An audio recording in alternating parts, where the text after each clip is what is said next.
혹시 성도님들 중에서 내일 일은 난 몰라요 라는 찬양을 아시는 분이 계시는지 모르겠습니다. 앞에 소절 잠깐만 부르면 어떻게 해야죠?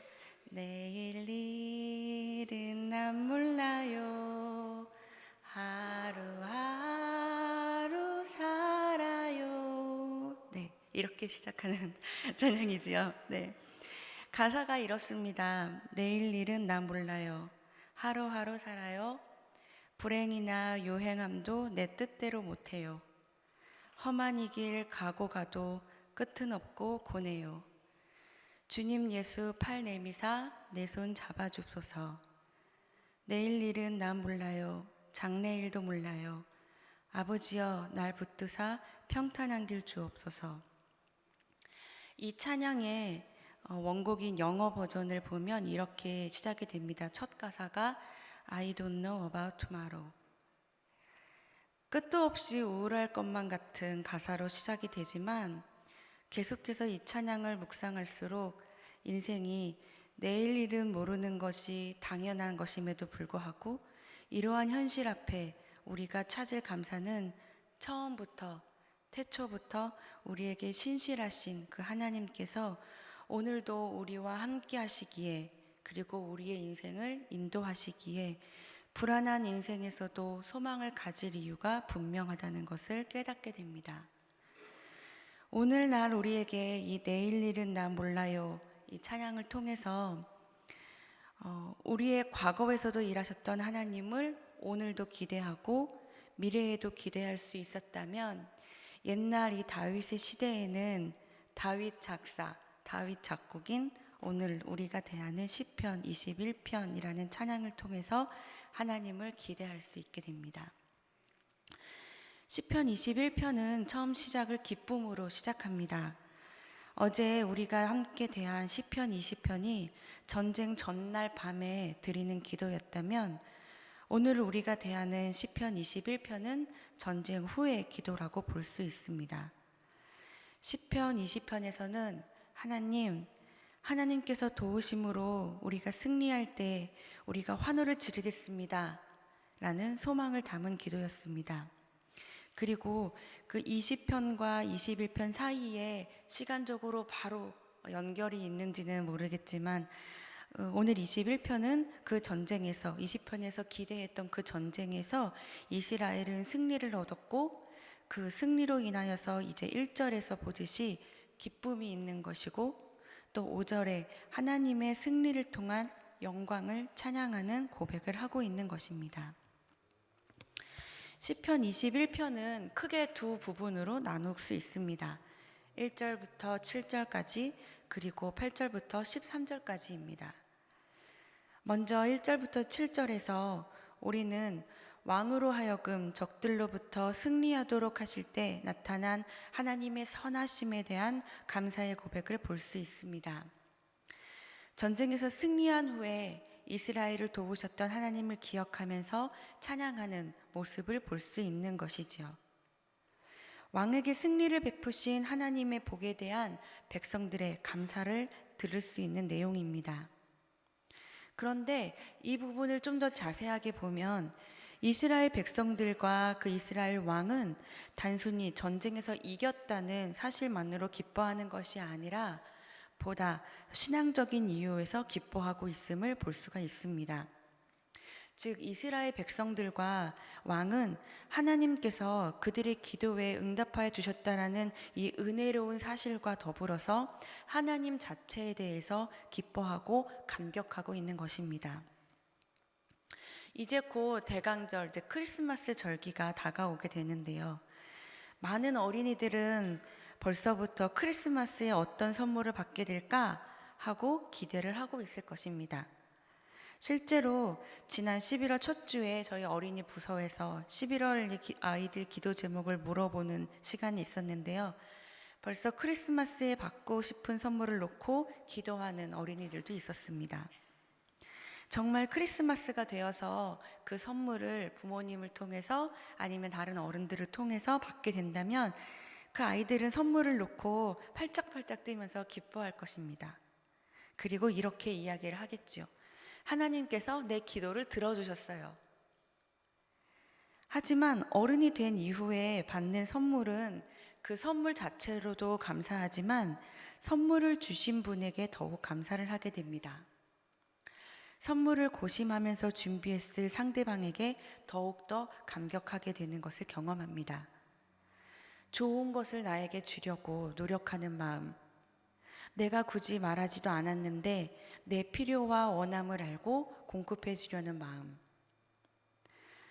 어떠한 이야기를 드리려고 하는 것인지 눈치채셨으리라고 생각됩니다. 어린이들은 선물 자체에 감사하지만 조금 더 성숙한 사람들은 선물을 준비해 준 상대방을 더욱 기뻐한다는 것입니다. 지금 이스라엘과 이스라엘의 왕이 이러한 모습입니다. 우리가 전쟁에서 승리했는데 우리가 기뻐하는 이유는 승리라는 그 사실 자체를 넘어서 1절에서 주의 힘으로 말미암아 먼저 기뻐합니다. 주의 구원으로 말미암아 즐거워합니다. 이 재미있는 표현이 이 1절에 있는 기뻐하다라는 단어인데요.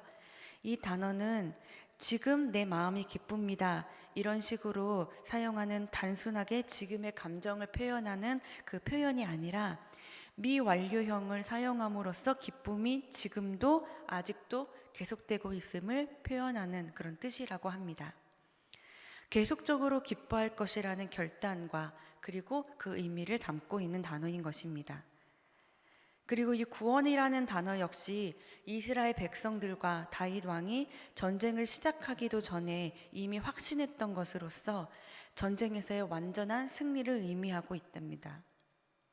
이스라엘 백성들은 과거의 믿음으로 소망했던 이 사실을 즐거움으로 지금 현재에 누리고 있는 것입니다. 계속해서 하나님 자체를 기뻐하고 있는 모습은 이어집니다. 2절에서 내 소원이 이루어진 것은 하나님 때문이고 그 하나님께서 내 입술의 요구를 거절하지 않으셔서 감사합니다 라고 고백하고 있습니다. 계속되는 3절입니다. 내가 가진 복은 주님의 아름다운 복입니다. 제가 가진 순금관도 주께서 씌워주신 것입니다. 4절, 제게 생명을 주신 것이 감사한데 그 생명은 주님이 주신 것입니다. 뒤에 이어지는 5절과 6절의 내용도 마찬가지의 내용입니다. 저들의 기쁨은 이 육체적인 욕망의 성취에 근거하였다기보다는 하나님에 대한 순수한 신앙에 근거한 것이라고 말할 수 있습니다. 하나님께서 기도의 제목을 들어주셨을 때 그 기도의 제목이 해결된 것으로 기뻐하는 것에서 그치는 것이 아니라 하나님의 아름다운 또 선하신 성품을 또 한 번 확인할 수 있었음으로 인하여서 기뻐하는 것입니다. 하나님을 더 알게 되었군요. 하나님의 모습을 더 보게 되었습니다. 라는 고백을 하는 것이죠. 오늘 이 시간 마침 우리가 지금 감사의 절기를 지내고 있는데요. 우리의 감사의 고백도 이와 같기를 소원합니다. 하나님께서 그간 우리에게 베풀어 주신 모든 것들이 감사하지만 그 모든 것들보다도 찬양할 이유가 되신 그 아들 예수 그리스도를 우리에게 주신 하나님을 기억하고 찬양하고 높여드리는 감사의 절기가 되시기를 소원합니다. 또한 이스라엘 백성은 그리고 이스라엘의 왕조차도 하나님께서 그들의 유일한 왕이심을 다시 한번 고백하면서 찬양하고 있습니다. 3절을 보시면 주의 아름다운 복으로 그를 영접하시고 순금관을 그의 머리에 씌우셨나이다. 여기에서 왕은 백성의 대표로서 풍성한 하나님의 복을 받은 것을 볼 수 있습니다. 또한 이 왕의 머리 위에 씌워져 있는 순금관 또한 하나님께서 왕에게 부여해 주신 것임을 확인할 수 있습니다. 즉, 이 왕의 권세, 다스리는 자의 권세를 주신 분이 하나님이심을 고백하고 있는 것입니다. 이것은 인간 왕은 하나님의 왕권에 대한 대리자인 것을 나타내는 것인가 동시에 왕을 세우기도 하시고 패하기도 하시는 권세를 가진 더 큰 이가 계시는데 바로 그분은 하나님이심을 말해주고 있는 것입니다. 그런데 이와 같이 인간 왕은 하나님의 왕권을 대리하는 대리자일 뿐인데도 불구하고 하나님께서는 이 왕에게 영광과 존귀와 위엄이라는 하나님께만 속할 수 있는 특권 또한 주시는 분임을 확인할 수가 있습니다. 5절을 보시면 주의 구원이 그의 영광을 크게 하시고 존귀와 위엄을 그에게 입히시나이다 라고 기록이 되어 있습니다. 특히나 이제 3절에 영접하시고에 해당하는 히브리어 카담의 원래 의미는 앞서가다 혹은 만나다 라는 뜻을 가지고 있다고 합니다. 따라서 이 구절은 하나님께서 먼저 다윗 왕보다 앞서가셔서 아름다운 복을 예비하신 후에 그곳에서 다윗 왕을 만나셨다는 것으로 해석할 수 있겠습니다. 여기서 다윗이 얻은 이 아름다운 복이라는 것은 앞서 선물의 예로 든 것처럼 다윗 왕이 하나님께 요청하기도 전에 하나님께서 다윗 왕의 마음을 아시고 예비하여 두신 것임을 알 수가 있습니다. 그리고 이 아름다운 복이라는 것은 구체적으로 보면 대적들에 대한 승리를 의미하는 것이라고 볼 수가 있겠습니다. 특히 이 아름다운이라는 이 단어에 해당하는 히브리어 토브는 정금이나 혹은 고급 향유를 묘사할 때 사용하는 단어로서 아주 훌륭한 질을 나타내는 용어라고 합니다. 이렇게 볼 때 아름다운 복은 조금도 손색이 없이 아주 만족스러운 상태의 복을 의미합니다. 마찬가지입니다. 하나님께서 그 옛날 다윗 왕에게 준비해 두셨던 그 아름다운 복이 오늘 우리의 삶 가운데서 우리 각자에게 주시는 인생에 있어서 하나님, 우리 인생의 주인은 우리가 아니라 하나님이십니다 라는 것들을 기억할 때에 우리의 오늘의 삶에서 하나님께서 그 정금과 같이 아름답고 고급 향유와 같이 귀한 복을 우리에게 주실 줄로 믿습니다. 그래서 우리의 오늘 삶은 하나님께서 하나님을 더욱더 사랑하고 이웃을 더욱 사랑하라고 주신 작은 예수로 살아가라는 대리인의 삶인 것입니다. 제가 20대 초반에 10수년 전인데요. 하스데번 선교사님 혹은 아실지 모르겠는데 지금은 돌아가신 하용준 목사님 동생 되시는 선교사님이시죠. 그 하스데번 선교사님께서 인도하시는 올레이션스 경배와 찬양이라는 팀에서 훈련을 받았던 적이 있습니다. 그곳은 한 번 예배를 드리면 길게는 7시간 이상을 찬양하고 말씀 듣고 기도하는 예배를 드리는데요. 지금도 그러는지는 잘 모르겠습니다만 예배를 마칠 때쯤에 항상 선교사님께서 이 땅바닥에 아주 납작 엎드려서 기도하기를 권면하셨습니다. 무릎을 꿇고 고개를 숙이는 행위보다도 더 낮은 자세로 부복하는 자세로 기도하라고 하셨는데 수백 명이나 되는 사람들이 바닥에 배를 대고 쭉 엎드려서 기도를 하는데 혹시 그렇게 기도를 해보신 경험이 있으신 분들은 계실지 모르겠지만 저도 이제 마찬가지로 바닥에 배를 대고 쭉 엎드려서 기도를 하고 있었어요. 조용히 기도를 하고 있는데 그런 경험이 있으신 분들은 아시겠지만 배를 땅에 대고 엎드려서 조용히 있으면 심장 박동이 이제 배로 느껴지게 됩니다. 그때 갑자기 문득 엉뚱한 생각이 들었습니다. 아, 심장이 콩닥콩닥하고 뛰는구나. 한번 심장을 멈춰봐야지. 이게 무슨 말도 안 되는 상상입니까? 그죠? 그런데 그때 당시에 저는 정말 진지했습니다. 죽겠다고 그런 생각을 한 것이 아니라 내 심장이라고, 내 생명이라고 내가 말을 하는데 정말 이 심장이 내 것이라면 내 맘대로 뛰게도 멎게도 할 수 있어야 되는 거 아닌가? 라는 생각을 했었던 것입니다. 내 심장이라면 내가 서라고 할 때 서야 내 것이지, 그래야 정말 내 것이지 라는 생각이었습니다. 그래서 확인을 해보고 싶었어요. 수차례 제 심장에게 명령했습니다. 서! 멈춰! 사랑하는 성도님들, 제 심장이 어떻게 되었겠습니까? 대답을 여쭤보는 자체가 당황스러우시죠? 그날 제 심장이 제 말을 듣고 멈췄더라면 저는 오늘 이 자리에 없는 사람이겠죠. 드리려고 하는 말씀은 이것입니다. 제 심장 제 것이 아닙니다. 제 몸도 제 것이 아닙니다. 하나님의 것입니다. 그렇다면 우리의 삶은 누구의 것이겠습니까? 우리에게 허락하신 오늘과 내일은 누구의 것이겠습니까? 모두 하나님의 것입니다. 우리는 단지 하나님께서 허락하시는 그날 그 시간까지 충성되게 하나님만을 의지해야 하는 대리인들인 것입니다.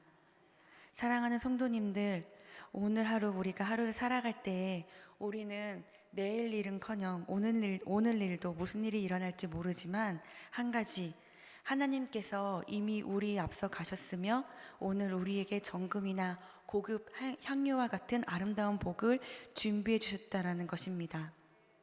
오늘 그 하나님을 만나는 하루가 되시기를 믿고 구하는 오늘의 시간이 되기를 원합니다. 계속해서 4절입니다. 4절에서 나오는 생명은 다윗의 생명을 의미한다고 볼 수 있습니다.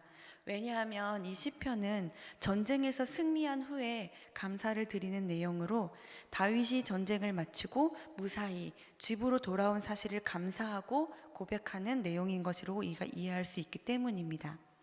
그런데 조금 더 생각을 해보길 원하는 것은 이 생명이라는 단어가 영원한이라는 단어와 함께 쓰이고 있기 때문입니다.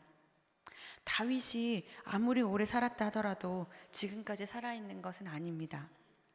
그렇기 때문에 이 생명이란 단어는 다윗 왕 그 자체만을 의미한다고 하기보다는 다윗 왕조의 영원성을 의미한다고 볼 수 있습니다. 다윗의 후손이신 예수 그리스도께서 세우신 하나님의 나라를 의미합니다.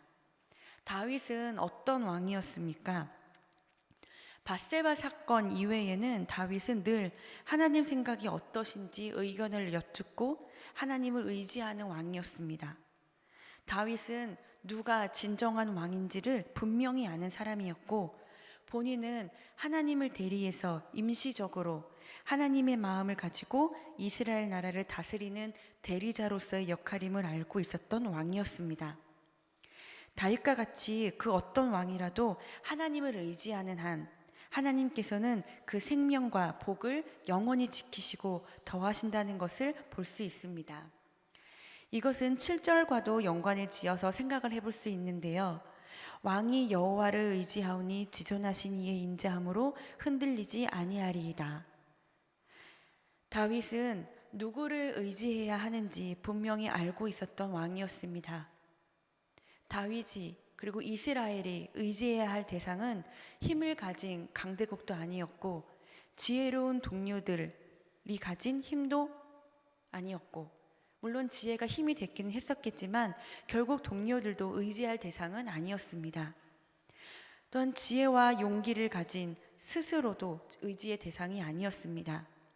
다윗 왕이 의지했던 그리고 이스라엘이 의지했던 그리고 오늘날 우리도 역시 의지할 수 있는 유일한 그분은 완전하시고 온전하신 하나님, 오직 한 분 하나님밖에 없습니다.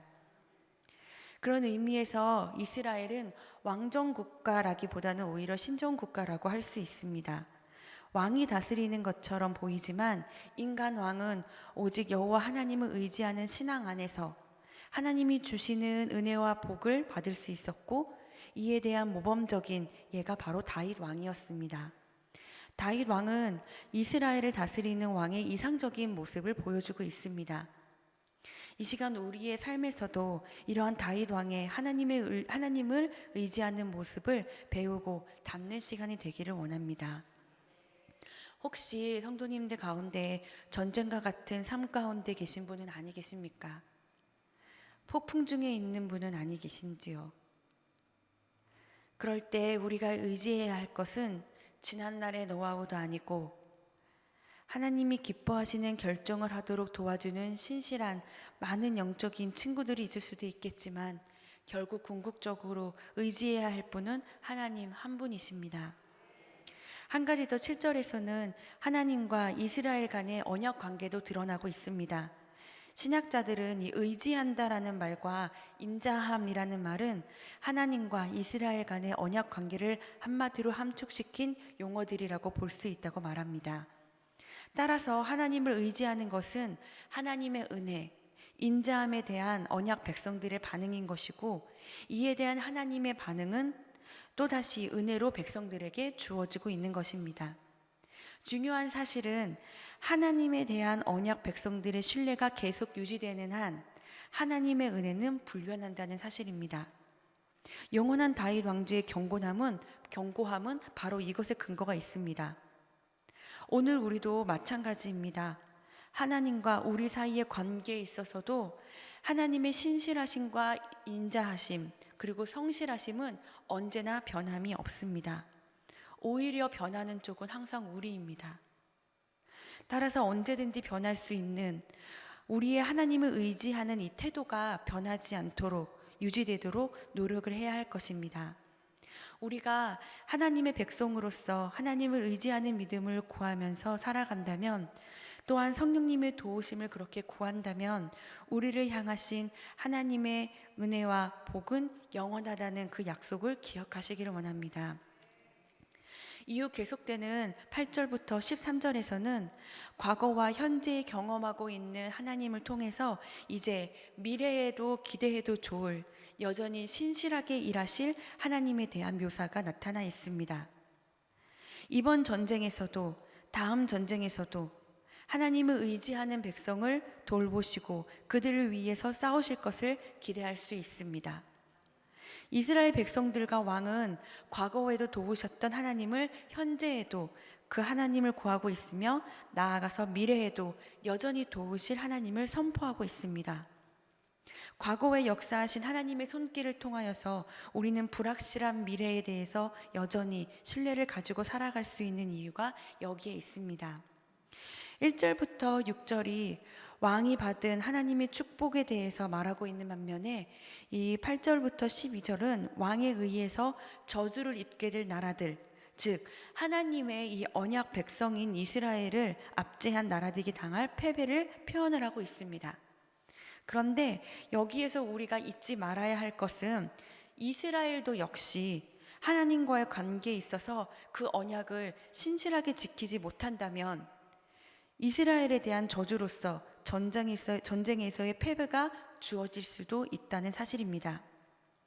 하지만 이스라엘 백성들이 그들의 대표자인 왕을 통해서 계속적으로 이 여호와 하나님을 의지하기만 한다면 이스라엘에게는 하나님의 축복이 임하고 이스라엘을 괴롭히는 나라들에게는 패배가 임하게 될 것입니다. 하나님께서는 분명하게 말씀하고 계십니다. 9절입니다. 왕이 노하실 때에 그들을 풀무불 같게 할 것이라. 여호와께서 진노하사 그들을 삼키시리니 불이 그들을 소멸하리로다. 이것은 다윗 왕이 사무엘하 12장에서 암몬 자손들에게 행했던 끔찍한 형벌을 연상하게 하는 구절입니다. 다윗은 그 당시에 암몬이라는 나라를 정복한 후에 그 백성들을 벽돌 가마에 던져 넣는 무서운 형벌을 행했던 것입니다. 하지만 여기에서 풀무라는 것은 꼭 이와 같은 역사적인 사건 이외에도 상징적인, 성경 곳곳에서 상징적인 의미로서 가혹한 형벌을 나타내고 있는 표현이라고 볼 수 있습니다. 아무튼 이 구절에서 나타나고자 하는 의미는 다윗이 이방 민족들에게 무서울 정도로 권위 있는 자가 될 것이라는 사실입니다. 왜 다윗이 그렇게 될 수 있었겠습니까? 다윗은 하나님을 의지하는 왕이었기 때문입니다. 여호와께서 진노로 저희를 삼키시리니, 왕의 권위에 이어서 곧바로 여호와 하나님의 진노의 행위가 기록이 되고 있습니다. 이것은 다윗 왕이 개인적인 복수심이나 혈기에 의해서 풀무불에 원수들을 던진 것이 아니라 어디까지나 하나님의 명령에 따라서 행할 것임을 보여주고 있습니다. 이렇게 철저하게 하나님을 의지하는 다윗 왕조와 이스라엘이기 때문에 11절 말씀에 의하면 원수들이 왕을 해하려 하여 음모를 꾸몄으나 이루지 못하도다 라고 기록된 것과 같이, 아무리 이방 나라들이 다윗의 왕권을 무너뜨리려고 반란을 일으키거나 음모를 꾸민다고 하더라도 다윗의 왕권은 하나님에 의해서 세워진 것이기 때문에 사람의 음모나 개교로는 결코 무너뜨릴 수 없다라는 것을 하나님께서는 말씀을 통해서 분명히 하고 계십니다. 이것은 시편 2편에서도 나타납니다. 시편 2편은 이렇게 기록을 하고 있습니다. 어찌하여 이방 나라들이 분노하며 민족들이 헛된 일을 꾸미는가? 세상의 군왕들이 나서며 관원들이 서로 꾀하여 여호와와 그의 기름 부음 받은 자를 대적하며 우리가 그의 맨 것을 끊고 그의 결박을 벗어버리자 하는도다. 오늘 우리가 지금 대하고 있는 시편 21편의 상황과 비슷한 상황이지요. 이것에 대해서 하나님의 반응이 곧 이어 등장합니다. 하늘에 계신 이가 웃으시며 주께서 그들을 비웃으시리로다. 그때에 분을 바라며 진노하사 그들을 놀라게 하여 이르시기를 내가 나의 왕을 내 거룩한 산 시온에 세웠다 하시리로다. 그런즉 군왕들아 너희는 지혜를 얻으며 세상의 재판관들아 너희는 교훈을 받을지어다. 여호와를 경외함으로 섬기고 떨며 즐거워할지어다. 결국 하나님께서는 이스라엘에게는 우리가 의지해야 할 이가 하나님이심을, 그리고 원수의 나라들에게는 무서워 떨 이가 하나님이심을 나타내고 계시는 것입니다. 마지막으로 13절의 기도는 8절부터 12절까지 이르는 선언에 대한 회중들의 응답을 볼 수가 있습니다. 이 이스라엘 백성들은 미래의 승리가 역사적인 현실로 나타나기를 기도하고 있습니다. 13절 하반절에 보면 찬양, 우리가 주의 권능을 노래하고 찬송하게 하소서라는 고백은 13절 상반절인 여호와여 주의 능력으로 높임을 받으소서의 결과로 나타난 것으로 볼 수가 있습니다. 하나님이 미래의 승리를 가져다 주실 때에 백성들은 앞부분에서 과거의 승리로 하나님을 찬양했던 것처럼 여전히 지금도 하나님을 찬양함으로 기대해야 할 것입니다. 하나님의 능력과 권능을 찬양할 수 있는 이유는 다윗 왕이 행한 이 모든 능력들이 하나님으로부터 나온 것이기 때문입니다. 따라서 이 시편 21편 시는 다윗의 왕권을 강하게 하는, 또 견고하게 하는 것을 나타내는 것과 동시에 거기서 그치지 않고 한 걸음 더 나아가서 여호와의 영광을 찬양하는 것으로 마무리를 짓고 있는 것입니다. 말씀을 정리하겠습니다. 오늘 우리는 시편 21편을 통해서 먼저 우리는 과거 우리의 삶 속에서도 은혜와 복을 베풀어 주셨던 하나님을 기억함으로써 현재에서도 하나님을 기대하며 구하기로 했습니다. 하나님께서는 하나님의 속성상 그분의 신실하심과 인자하심이 변함이 없습니다. 변하는 것은 우리의 태도임을 다시 확인했습니다.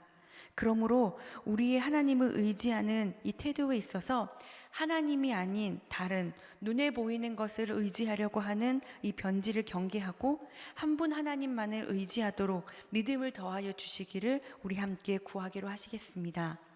또한 우리가 하나님만을 의지하기로 결정했을 때 하나님께서는 우리의 과거와 현재 뿐만이 아니라 예측할 수 없는 이 불확실한 미래까지도 이미 앞서가셔서 복을 준비하시고 그곳에서 우리를 만나주시는 하나님을 경험하게 될 것이라는 소망을 보았습니다. 따라서 우리 사랑하는 성도님들, 이 시간 우리 함께 기도하실 때에 우리의 연약한 믿음을 굳게 하시고 우둔한 마음을 지혜롭게 하셔서 오늘 현재뿐만이 아니라 우리의 모든 미래까지도 간섭하시고 은혜 주시고 복을 더하시기를 구하시는 이 시간 되시기를 주님의 이름으로 권합니다. 함께 기도하시겠습니다. 사랑하는 하나님 아버지, 하나님께서 우리 마음속에 내주하셔서 우리 인생의 주인이 되어주시고 주관자가 되어주셔서 정말 감사합니다. 하나님, 이 사실이 참으로 소망이 되고 힘이 됩니다. 우리를 끝까지 사랑해 주시고 믿어주셔서 정말 감사합니다. 오늘도 우리를 믿어주시는 그 성령 하나님으로 인하여서 넉넉히 승리하며 하나님 아버지께 기쁨이 되는 하루가 되도록 도와주시기를 간절히 원합니다. 우리를 도우시는 하나님으로 인하여 이 믿음의 여정 가운데 있는 우리들의 이 연약한 믿음이 더욱 하나님 안에서 단단해지도록 도와주시길 원합니다. 그로 인해서 오늘 하루 우리가 서로에게 성령의 열매와 하나님의 성품들을 잘 드러내어서 하나님의 나라가 더 확장되고 튼튼해지기를 소원합니다. 오늘 맡겨주신 삶에서 하나님을 누리며 함께하심을 확인하는 귀한 믿음의 길 갈 수 있도록 우리 교회 공동체에게 복을 주시길 원합니다. 오늘 하루도 주님께서 도우시는 힘으로 말미암아 넉넉히 믿음으로 승리하는 하루가 되게 하옵소서. 예수님의 이름으로 기도합니다.